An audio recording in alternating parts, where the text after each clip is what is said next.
Happy Tuesday. It is Tuesday, July 6th, 2021. Welcome to another edition of Tuesdays with Thom. Okay, so 4th of July.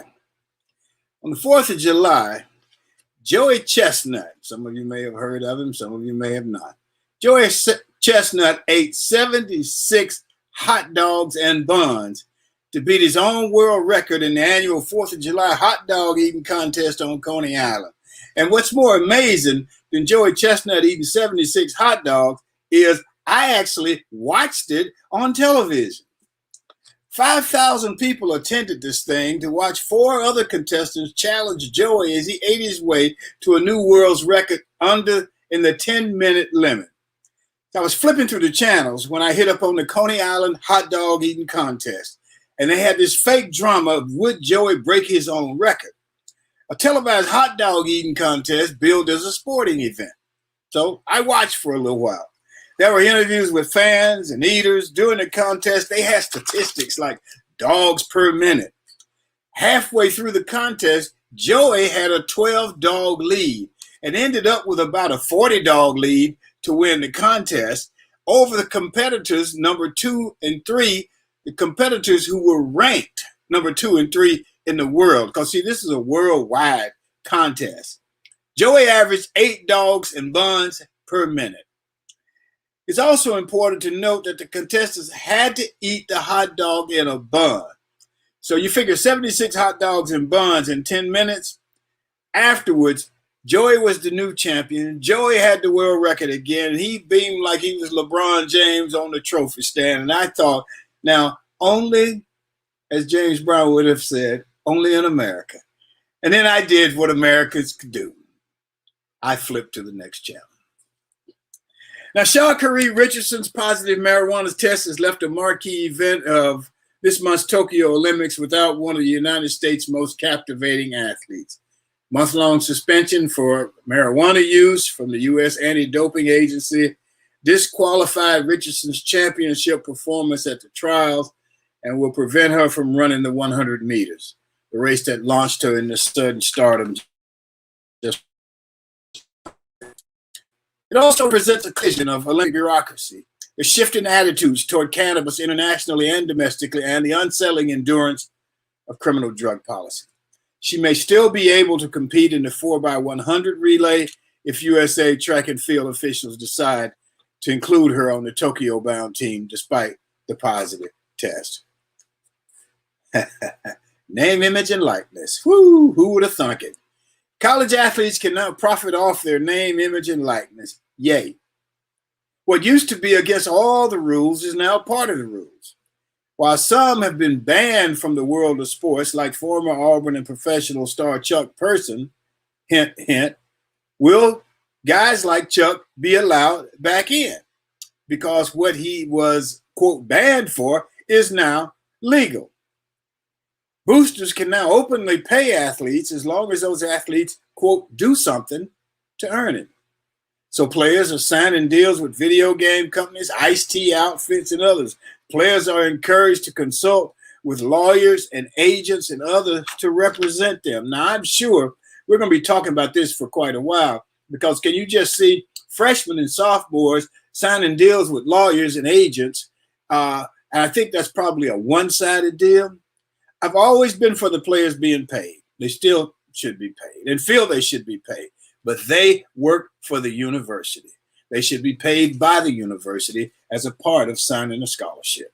This essentially makes them professional student athletes. But will it work or will it be a disaster?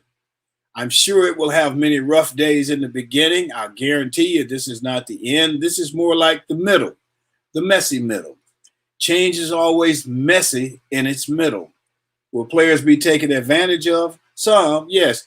Probably the ones who will need it the most will be the ones taken advantage of the most.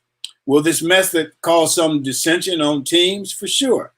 And are there going to be revisions and adjustments? It has to be, because it's going to be pretty messy in its current form. It's new. There are quite a few kinks that will need to be worked out. So the fundamental question, should the players be paid? Sure. But this is going to cause quite a bit of confusion for a little while, the messy middle. The NBA Finals begin tonight in Milwaukee. It's the Milwaukee Bucks and the Phoenix Suns. I think it'll be interesting. I really don't have a favorite, but I enjoy watching both of them play. Our G-List guest today is sponsored by Mainstream Financial Group. Mainstream Financial helps to bring financial vision and clarity to your retirement plans. Our G-List guest today is business owner, politician, and former Auburn and Canadian League football player Chris Woods. Chris is running for mayor of my hometown, Birmingham, Alabama. And he'll be here today to tell us about his vision. So, Tuesday with Thom is sponsored by our partners, the Best Girl Consulting Firm. Why don't we hear from Best Girl? Best Girl is a consulting firm that provides customized leadership, access and inclusion, public relations, communications, and organizational consulting services. Clients include Fortune 500 companies, utilities, higher education institutions, small businesses, and associations. Best Girl's team of consultants, led by Joyce Gilly-Gossam, Emily Hedrick, and Sean Jones, partners with business and education clients to promote organizational effectiveness, communication, motivation, and leadership, with always an impact on the bottom line. Best Girl's customized consulting services include strategic planning, corporate communication, executive coaching, fundraising, and economic development. Girl creates the solution that fits your needs. So let's get to our roundtable regulars and introduce Barbara Wallace Edwards and Michael Walker. Barbara Wallace Edwards, are you out there somewhere? I am here, Thom. Good morning to you. How are you today? I am doing just fine. How are you? I'm doing well, thank you. So, how was your weekend? It was wonderful. Got a chance to go over to Atlanta, check out the Braves on Friday night, and the Falcons. I'm sorry, not the Falcons, the Hawks game on Saturday. Okay. So, yeah, I had a great weekend. That's great. So you saw I guess that was the closeout game. That was a closeout game. Unfortunately, Atlanta lost, but it was a good game. Atlanta really was down from the very beginning. They just couldn't play very well without Trey. He was I think had some health. He was injured, and so he just didn't play very well, and they just didn't ever recover. Okay. Well, they had a great run. They did. They did. They should have. They should look good in the future. I want to ask you about a couple of things here, but let me get Michael on in here, and then we'll come back to you. Michael Walker, how are you, man? Good morning, Thom. I'm doing well, and I hope you are too. And good morning to you, Barbara. Hope you're well. I'm doing great. Did you have a good 4th of July weekend, Michael? I had a very interesting 4th of July weekend, but yes, it was pretty good overall. Okay. Well, I guess that's all you're going to tell us. That's all I'll say. It was very interesting, but it ended up good. Well, good. Let me run back to you. So what's happening in your world? Well, one thing I like to tell everybody that's what's happening is that unemployed Americans, because the economy is starting to come back, but there's still some people that are unemployed. And for those unemployed Americans, on Thursday, they will be able to sign up for medical coverage under the Affordable Care Act that has significant federal subsidies that could lower premiums to as little as $0 per month. And that is a result of Joe Biden's American Rescue Plan, which was passed in March. And anyone who is eligible or have been approved to receive 1 week of unemployment in 2021 can sign up for this coverage to help them with health care. Now, where do they sign up? You go to the health care marketplace. Okay. That's what it's called. It's healthcare.gov. You can go there. As a matter of fact, you can find an agent. They have different tabs there will help you navigate through it. There are navigators that will help you on it. Then you can put in your zip code and what have you, and they will ask you if you need an agent, and then they'll give you an agent in your area that can help walk you through it. Okay, that's good to know. Thank you. So let me, I'm laughing because I just got a chat, something in the chat that says, from my friend Jose, says he's in New York City and he almost went to see Nathan's hot dogs eating contest. This, I must say about the whole thing, is entertaining. The newspapers and TV commentators were comparing Joy's new record to the likes of Wilt Chamberlain's record in basketball and others in other sports. Amazing how that comparison could even be fathomed, in my opinion. Yeah.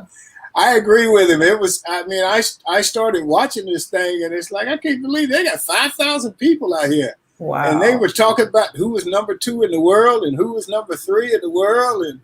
And Joe, man, I tell you one thing, I just say this because it makes me kind of fun. It's kind of nasty to watch them pushing that damn hot dog in their mouth. They dunk them in water so they can make it easier to chew. So they do. They dunk it in. They have a bucket of water, and they finish one, dunk it in the water, and he sticks the whole thing in his mouth, and he's just chewing, and it's coming all out of his mouth and stuff. Tom. And then they go. And that dude, he ate 76. The next guy, I think, he only ate about 40 of them. Oh, my God. So, I've never watched it. I don't think I could now. So thank you for sharing the details. I didn't intend to watch it. Let me put it that way. So let me ask you. Go ahead. Tom, let me tell you this. Clarify for the people that may not be familiar that this champion, he's not a big guy. No, he's not. No, he's not. And he's been champion. And he's the world record holder. Right. He's been champion. I mean, he can't. Now, I didn't get to see, they kept talking about how he had been training for this and so on and so forth.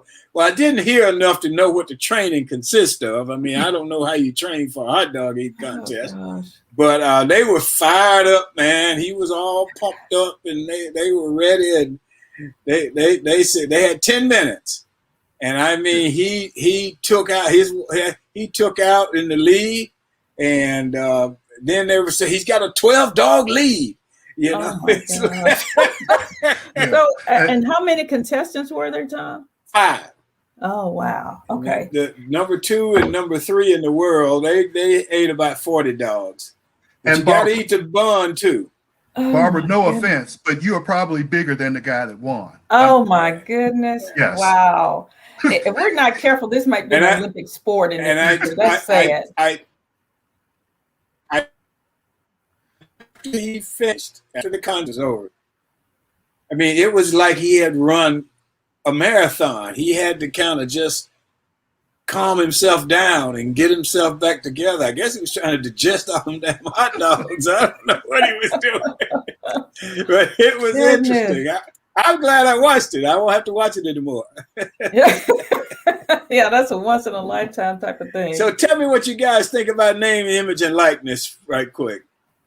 Well, Tom, I'll start. I like the fact that the athletes are able to make some money now, but like you, I think that they should be paid by the university. All these deals that are going on out there, and some of these kids, again, they're not prepared to enter any type of major contract deal at their age, and if they don't have the right person giving them advice, you know, they can make some really bad decisions. But I know the companies here in Alabama are not waiting. I think there was one deal that was signed like at midnight on 12:02, I think. 12:02, yeah, a.m. So yeah, they didn't waste any time. What was funny, and I think we talked about the Bo Nix deal. Yes. What was funny about that is the tea company signed Bo Nix. Yes. And then the Alabama fans got upset and said they wasn't going to buy any more of that tea. So now the tea company has signed all the colleges in Alabama. Yeah, you know, yes. Alabama, Auburn, Alabama State, A&M, Troy, everybody, and so on and so forth. So they can cover everybody's athletes. Yeah, yeah. Now I wonder what kind of money are we talking about? I didn't hear the details. I don't know. They may be available somewhere. I didn't do a research on that, but yeah, I'm wondering as well. I assume that it must be decent money that they go ahead and sign the contract that quickly and not wait to see what the other deals were, but who knows? Michael? Well, you know, I have so many mixed emotions about this. And right now, based on what you just said, Tom, they can sign with an agent. They can get an attorney. They can get paid. All of this stuff that was deemed illegal and against NCAA rules just last year. It's now legal. And the people that, like Chuck Person, who got caught up in this, who was banned from college basketball and whatever, and is, I don't know, as far as I know, maybe unemployed. I don't think he got another high-profile basketball job. So now that flies in the face of all of that. And I think that wrong need to be corrected. Just like in the judicial system, when people are locked up for crimes they didn't pay, and then finally they're exonerated, then there's some type of numeration for that. And I think Chuck needs to be reinstated and needs to get his back pay for that. That's how I feel about it. I'm not going to disagree with you. I agree. I'd like to see Chuck be able to get back into the game. Certainly he deserves it, but I just think it's going to be interesting. And I think about, and I'll come back and talk about this at the end, but I think about if they had name, image, and likeness when I played, because I played in the Macho Man eras. Shit, we'd fight over anything. So it was nothing to be practicing, and our players would get in a fight. So I imagine this will cause some dissension on a team. Yes. I wonder if the nose guard knows what the quarterback's getting paid, and if he wants to get paid in comparison to that, so on and so forth. It's going to be interesting. It really is. I'm sure there will be all types of moral attitude contracts, or should I say statements involved in that, moral turpitude. Well, that's probably true. That's probably true. Yeah. And which will kind of prevent the stuff that you're talking about. They normally will put that in there. So just to have a little bit of law and order. Let's hope so. So what do you think about the young lady being suspended for the marijuana issue in the Olympics? And she said her reasoning was, her mom died and she was depressed and, trying to use it to cope with the anxiety. Yeah. Yes. Yeah. That's understandable. Yeah. And, here again, we're talking about, well, first of all, marijuana is not like a steroid. It does not enhance your production. That's right. And now it's legal in 14 or more states here. In Gwinnett County, where I live, Gwinnett County, Georgia, outside of Atlanta, they just recently voted to make it like a misdemeanor to have less than an ounce of marijuana on you for personal use. And so you have these laws that are coming down all the time. My thing is this. If she had tested positive for, say, having some type of alcohol in her system, would she be banned? Probably not. Okay. So marijuana doesn't have as much of a effect from a detriment standpoint as alcohol does. So you're going to ban her for this now, and you're in the process of making it legal. Yeah. And like you say, it's not a steroid. It's not going to enhance her performance at all. Right. Hopefully, I think she was trying to use it to cope with life at that point in time. Absolutely, Tom. I think she actually lost her mother and I understand her best friend within days of each other. So that is a lot for a young person to have to deal with. And I can understand her using that to dealing with anxiety. In my humble opinion, it's better than using opium. Or opioids, what is that drug? Opioids, yeah. Most definitely.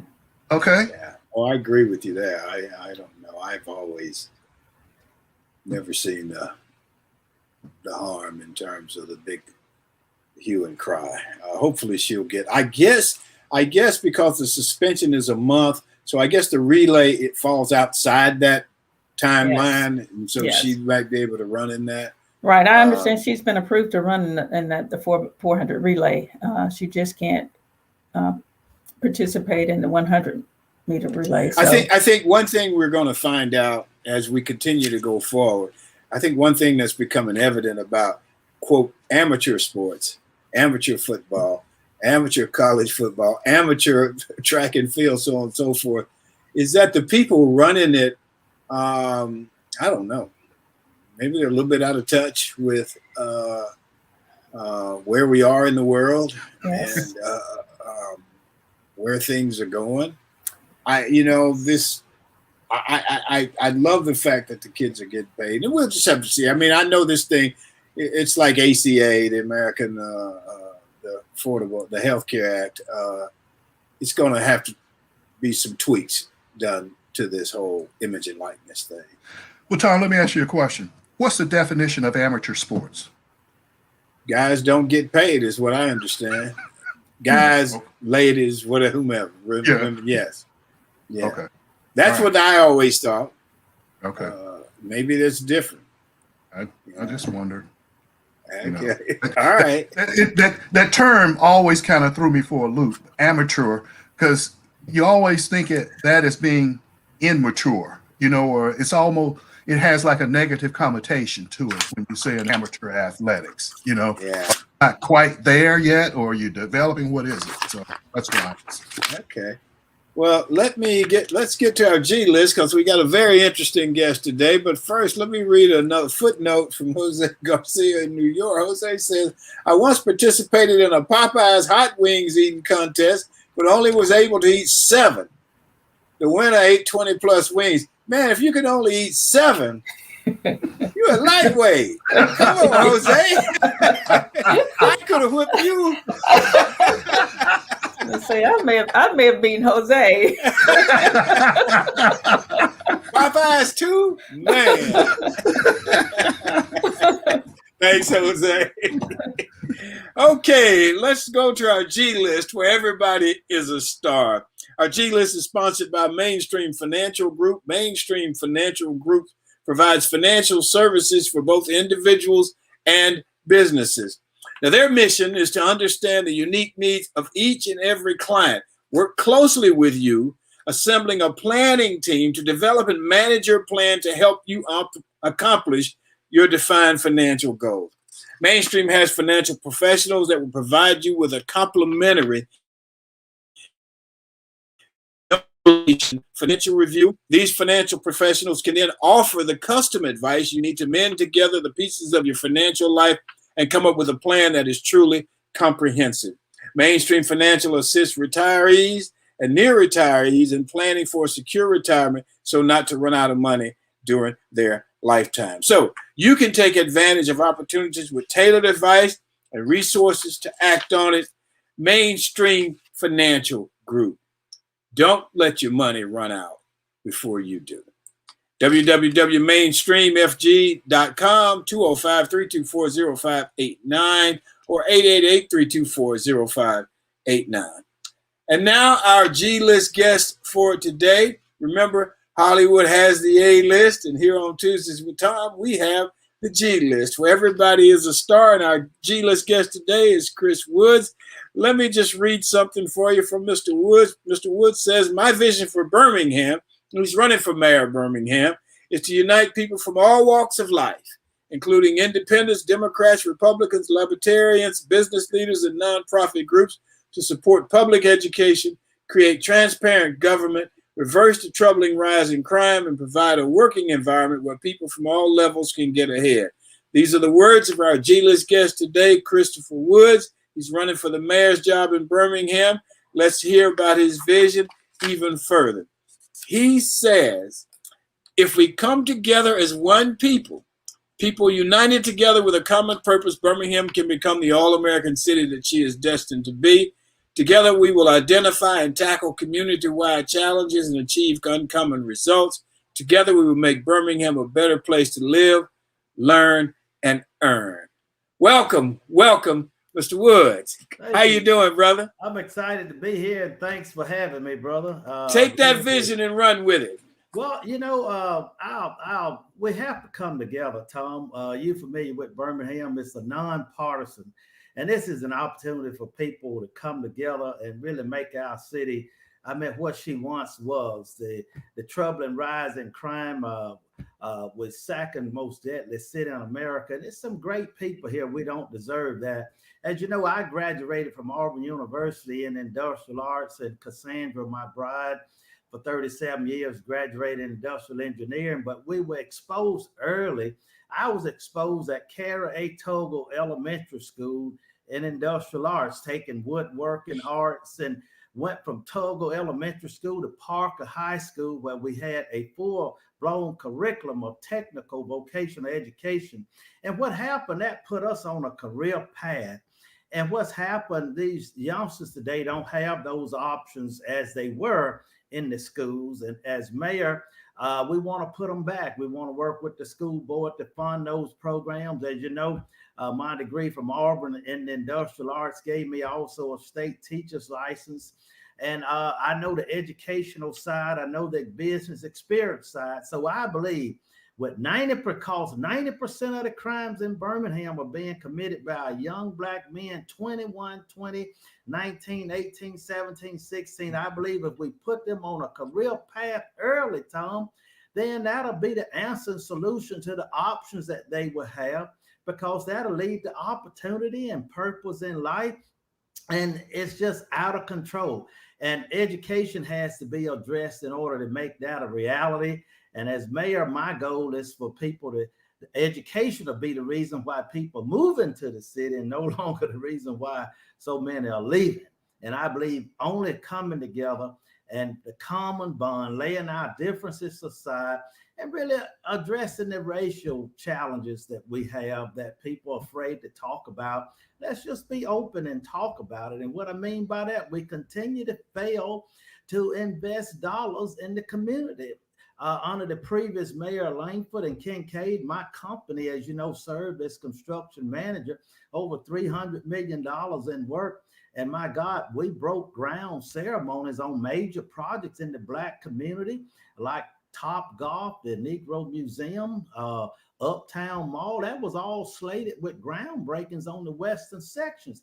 The previous mayor and its current mayor moved those projects out of the Black community and in other areas. So until we invest in these communities and stop allowing them to dilapidate and decline, I mean, my God, the same thing is going to keep happening. But my cycle is to bring us together, to be truthful about this $90 million that was to go over there, went to a stadium downtown, which is a beautiful stadium. And I love the stadium. I think the owner could afford to pay for it and not come ahead of these storm issues, blight communities, these issues that desperately are needed in the community.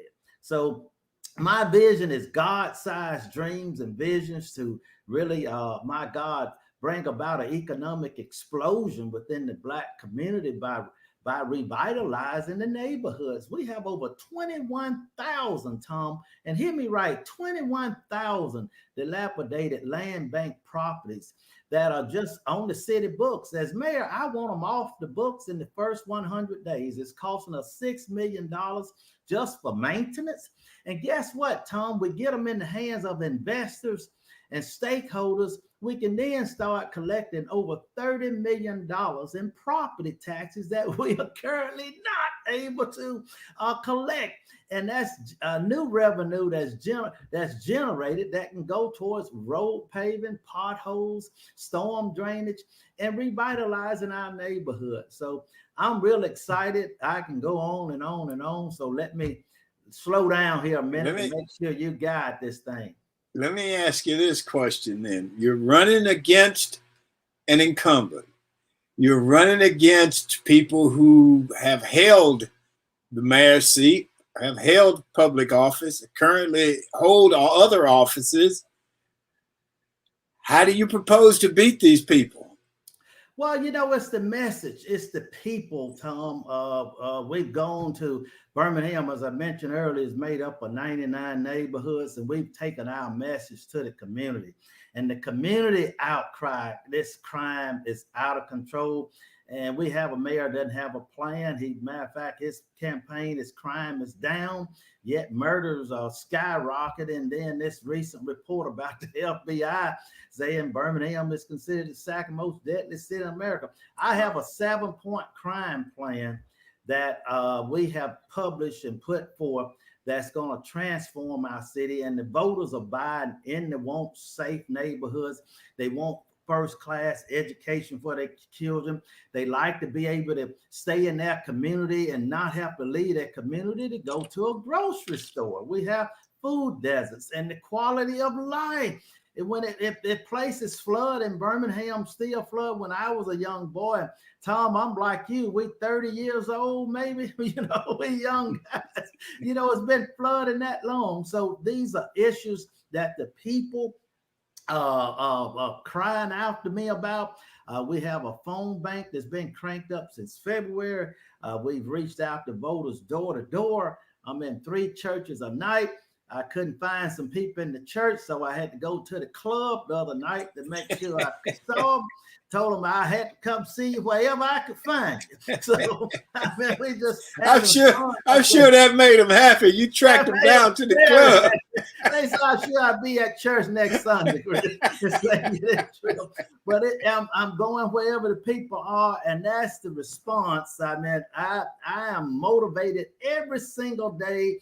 And every door I knock on and every phone call we make and everyone we reach out to, that they want a better Birmingham. And that's where we see it. Well, let me get to Barbara and Michael. Let's get Barbara in here, Michael, and they've got a couple of questions for you, I'm sure. Barbara? Good morning, Chris. How are you today? Thank you, Ms. Edwards. Thank you for being here.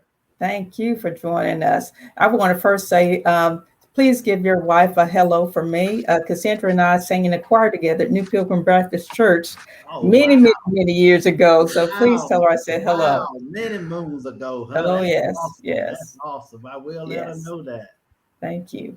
And I know your family has been involved in the civil rights movement for quite some time. Can you share with our viewers a little bit about your history and how your family was involved in that movement?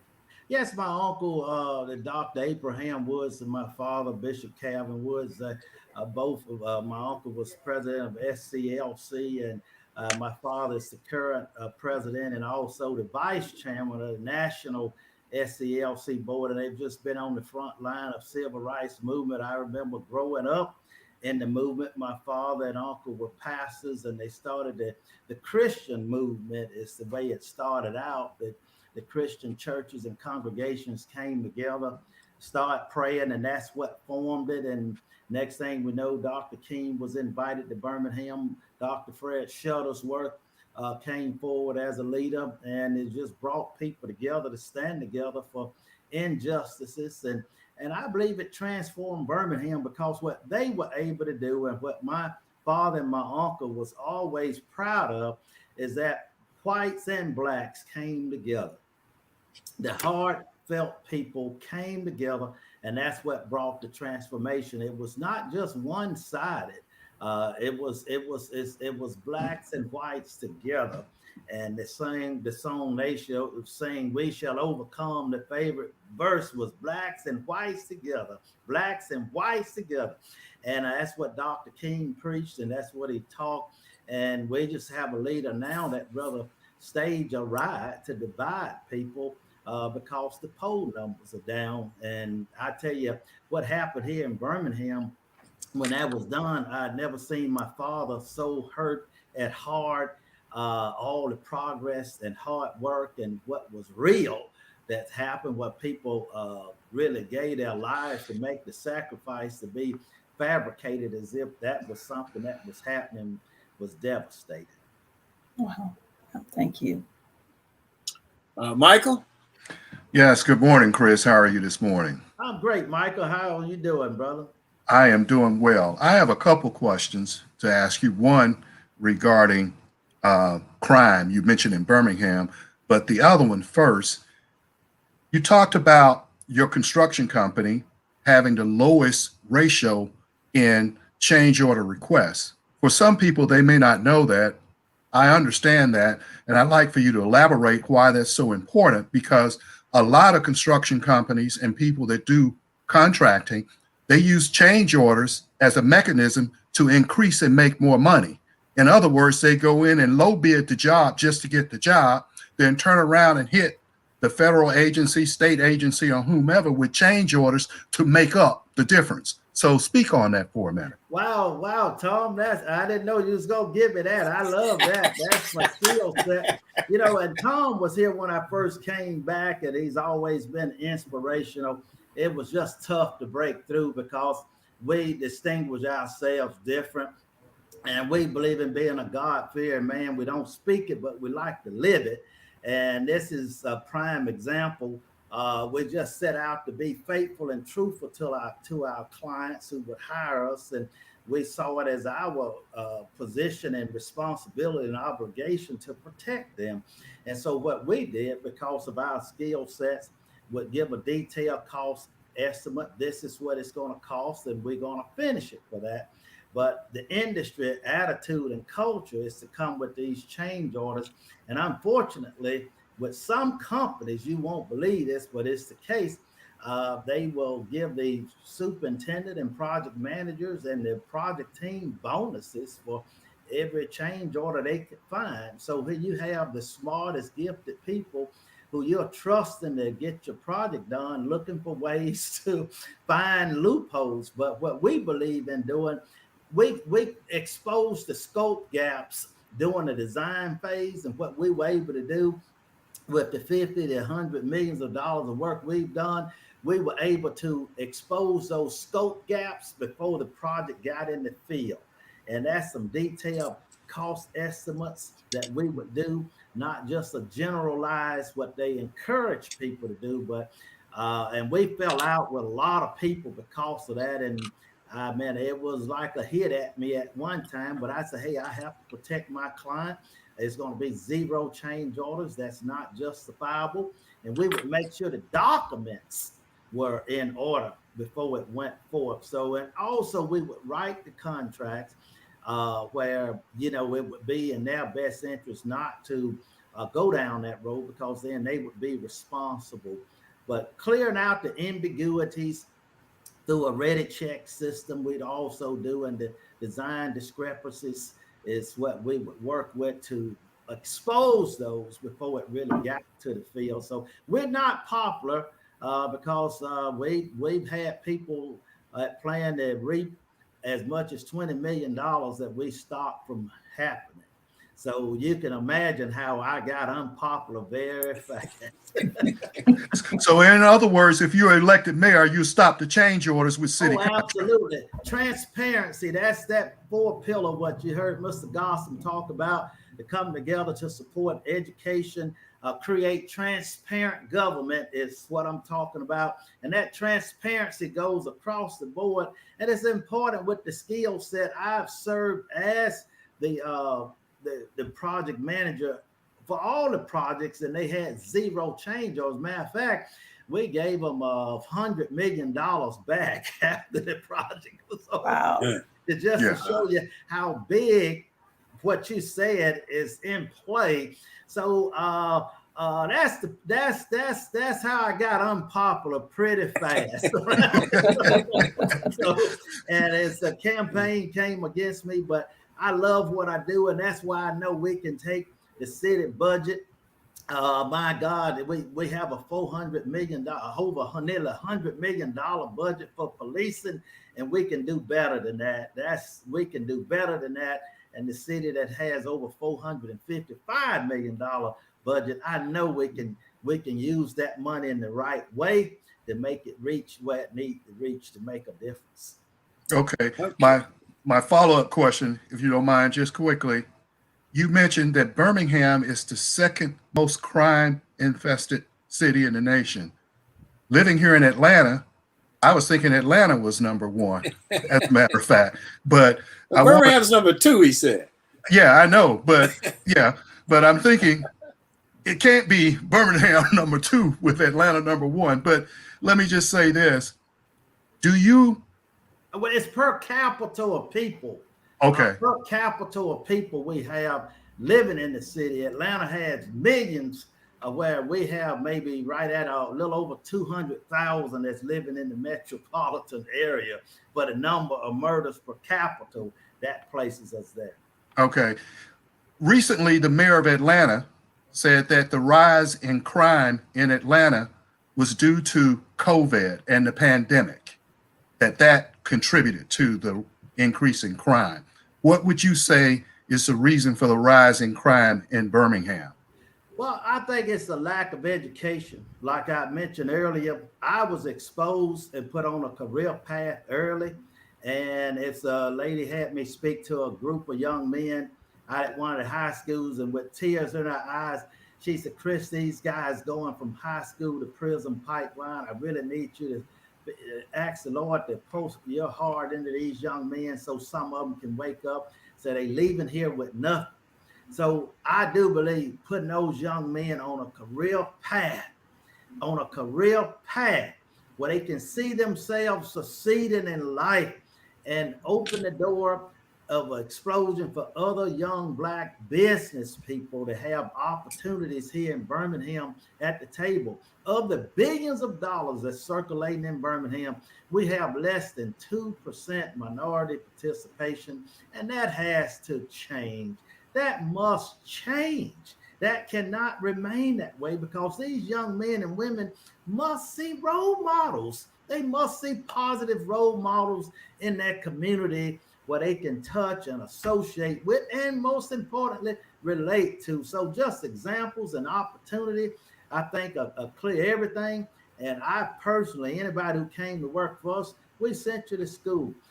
We can send you to the union. I'll pay your scholarship through the Apprentice Protege program. We have the Alabama Workforce Training Union. We have the Construction Education Foundation Association. We have all kind of outlets where we can send these young men to be trained. But the key is to catch them early. As you know, in Alabama, I don't know if this is the case in Georgia, they determine the prison future population by the third grade reading rate, which is an indictment for 8-year-old boys and girls if they're reading below their grade level at the third grade to be considered a part of the future prison population. And that's why what we're proposing is free preschool, where we'll start our kids off at 3 years old, going to school, no intense stuff. Auburn University has the greatest early to childhood development education. It is so great. They brought one here to Birmingham for executive employees, and I went through that program. And what I want that program exposed to all the kids in Birmingham, not just isolated to the privilege. So getting our young people, and the city would pay, we'll set up the voucher system, and we'll pay for these young kids to go to school. The catch is this: the parents, you have to volunteer once a week, because we want to help give them life skills. We want to help get that mother on a career path. We want to find out where she is so we can get her connected. And what we'll do is give those kids an educational boost. And I give credit to Governor Kay Ivey, Governor Bentley.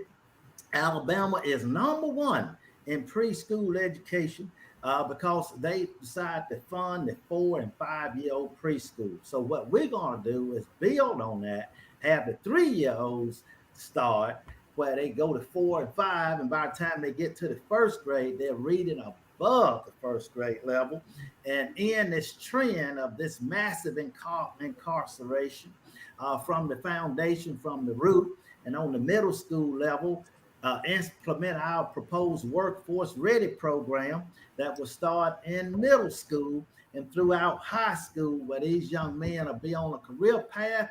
And I will hire a liaison that represents me in my office, that is sole responsibility to be to help the citizens with business and job opportunities such as this. So that's why I see hitting the solution. The business skill set brings best services, practices to the city. And my God, 5-star services would be non-negotiated across the board in every city department. Thank you. I want to go back and make sure I got this clear. So you're saying that if a third grader can't read at third grade level, basically, you can pretty much predict that they'll be part of the prison population at some point later in life? Yes, as a construction manager, I go across a lot of skill sets, and when you justify a project, you have what you have as a feasibility study.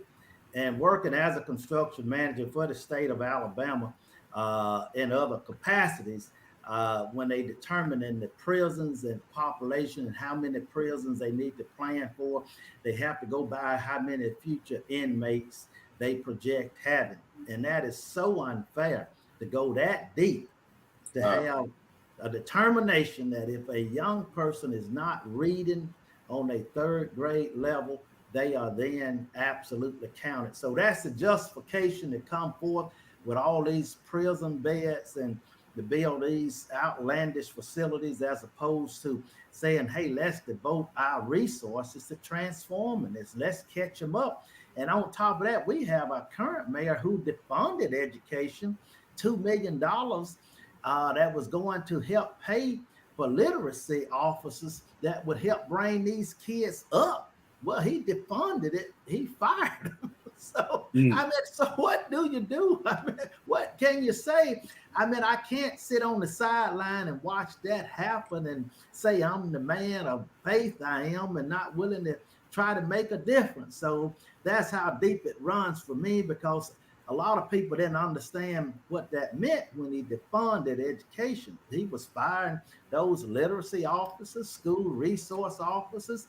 And you heard of PAT, the police athletic program, what Mel Siebels brought to Birmingham, where the police officers would be mentors to the inner city Black kids through sports, basketball, and baseball.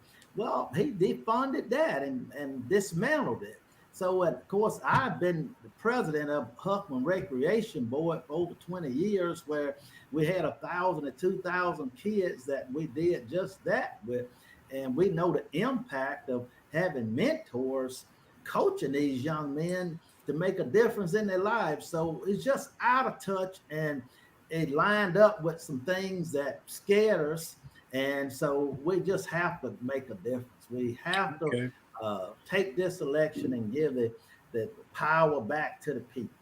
Well, we have one comment here from Joyce Gilligossam that says, yes, children must transition from learning to read toward reading to learn by the end of the third grade.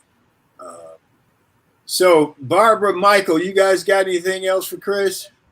I do. I have another question. Chris, you mentioned earlier about the city-owned properties, the dilapidated properties, and that's one of the major concerns I understand of residents of Birmingham is the abandoned and dilapidated properties there in the city of Birmingham. How do you propose selling those off? Is there a plan that you have in place?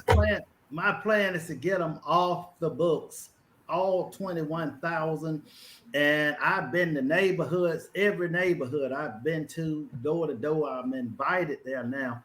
And what's happening, some of the landowners have been upkeeping their properties, and they tried to purchase them, and the city just refused to let them have them. They seem to have a hidden agenda with some certain people that get all the properties.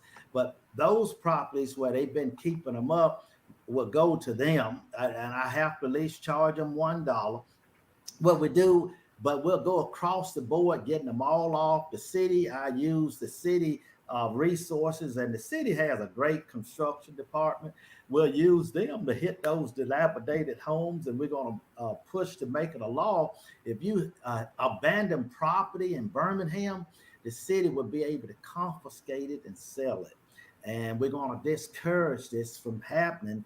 And right now, the current administration seems to be okay with people abandoning homes. This is a true story. Last week, I was door to door at a lady's house, and she didn't want to open the door. And you walk in her yard should be the beautification yard of the community. It's in Norwood. And a rat ran across her front porch. And she said, Chris, did you see that? I said, yes, ma'am, I did. And next to her is this abandoned home. And this lady is worked so hard. She's taken pride in her home, and she don't deserve that. She don't, but that's countless. Everywhere I go, you see examples of that. And that's going to be my number one priority. Day one, Birmingham, Thom, we're going to partner with the Sheriff's Department. We're 150 policemen short. We're going to partner with the Sheriff's Department to give us the makeup for that lack of manpower. And then we're going to deal with the dilapidated homes. And we're going to use our own city employees to do it. They have the gift to do it. And they don't tear it down. Thom, if you don't want to come by it, you don't know somebody want to come by it, hey, it's going down. We're not going to wait. We're going to make that open to everybody. So, Great.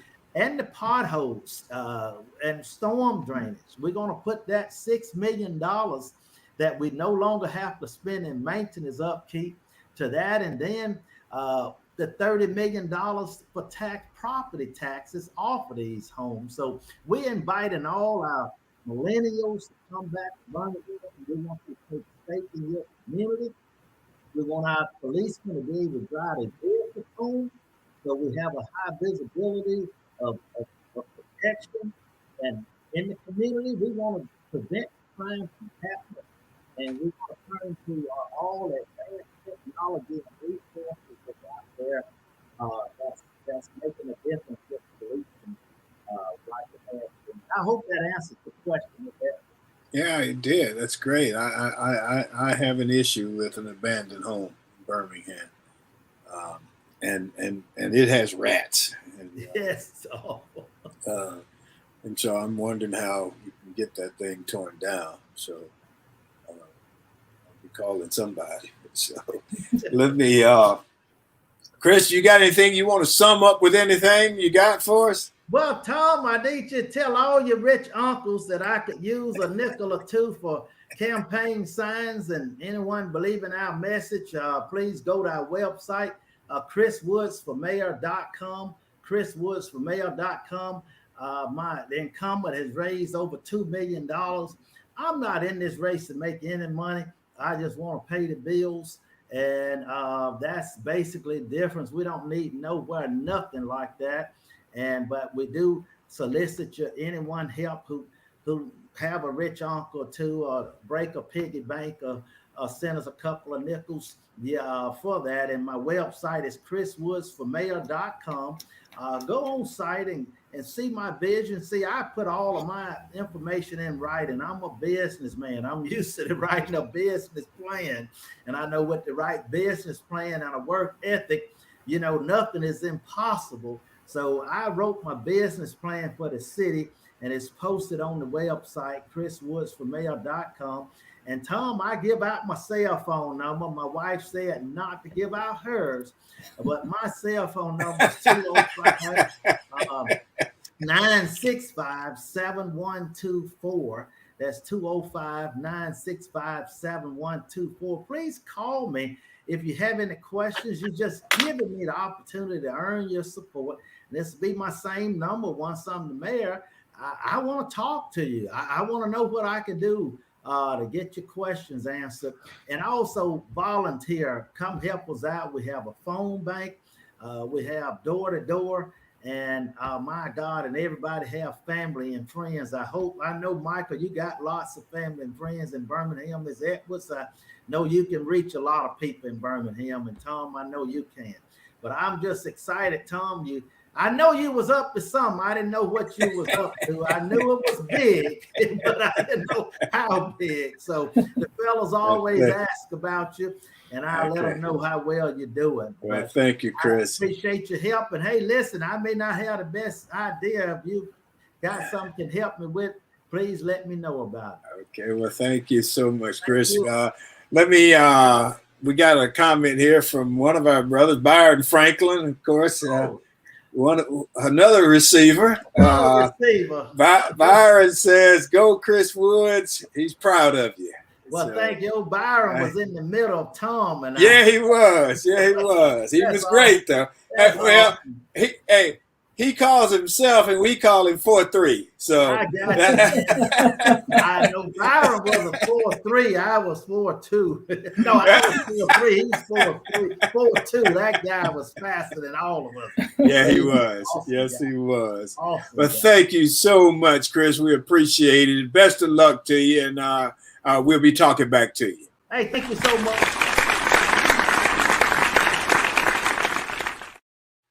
Okay, Chris Woods, man, what an energetic, fun guy, and has a lot of good ideas. We'll see where that goes. So let me close out with an as I see it on the name, image, and likeness. I'd like to compare the name, image, and likeness with the guys from my era. What if this happened while I was playing? And I've given it some thought. Would it have worked? I don't know. I will say that we played for the school. We didn't play for ourselves. We played in a different era. Would paying some guys more than you paid other guys and blah, blah, blah, blah, blah, would that have caused some dissension on our team? Probably. You have to remember that I played in the Macho Man era. Fights broke out among our teammates all the time, whether it was on the field, in the dorm, over lunch, at frat houses. Would it have affected how we played? Over my 4 years on the team, we finished 10-1 and were ranked number 5. We finished 10-2 and were ranked number 8. We finished 9-2 and were ranked number 9. 1 year we finished 6-6 and went unranked. And the big culprit on the team where we went unranked was dissension. We started out highly ranked, and at one point in the season, our record was 6-2. Then we lost the next 4 games. Imagine if we had been fighting over who was getting compensated and how much. If we had had name, image, and likeness, what companies would have represented our company, our players? Maybe ice cream companies like butter pecan ice cream. I always say butter pecan because we had a few nuts on our team. Gun manufacturers. Every morning, teammates would return from the woods with big guns in hand from the early morning hunts, camouflage jackets on and stuff. And they would say, "Hey, Gossip, you want to go with us next time?" And they would ask, grinning with these big old guns they were carrying. And of course, I'd say, "No, I don't think so. But thank you for inviting me." I tell you what would have done well in my era, double knit pants manufacturers. Double knit was the hot thing then. Guys wore double knit pants pulled way up on their stomachs. We called them high pockets. Maybe a drag racing company, because guys like to go fast back then. And pretty much anything that had to do with food. Sausage, grits, bologna. I can see that commercial now. Hey, when I'm late for dinner and they have already locked it down in the hall, I just go down to my room and cut me off a chunk of that big bologna hunk I got down there, and I'm good. Perhaps some company will want to use us as old veterans from past eras. We would endorse knee replacement surgeries, walking sticks, and memory loss. Hell, our stories have gotten better over the years. We're even funnier now than we were then. That's what would have happened if we had had image and likeness. And that's how I see it on this Tuesday, June 29th, July 6th, 2021. And that's our show for today. I want to thank the audience. We appreciate you being here with us. We want to thank Michael and Barbara. I want to thank Chris Woods. Chris, thank you so much. You were great. Best of luck to you. And we'll be pulling for you. Upcoming G-list guests on Tuesdays with Thom include David Housel, the athletic director emeritus at Auburn, and his new book, From the Back Booth at Chappie's. Ainsley Carey, the VP of Student Affairs at the University of British Columbia and a good friend. Fry Gallard, who's a writer in residence at the University of South Alabama, and more to come. I want to thank our sponsors, Best Girl Inc. and Mainstream Financial Group. You know somebody who you think would be a great guest, please refer them to us at tom@bestgirl.com or Emily at bestgirl.com. Thank Emily Hedrick, the communicator, our producer. Thanks Sean Jones, the organizer. Remember to enjoy yourself and make every day count. Stay safe. Peace.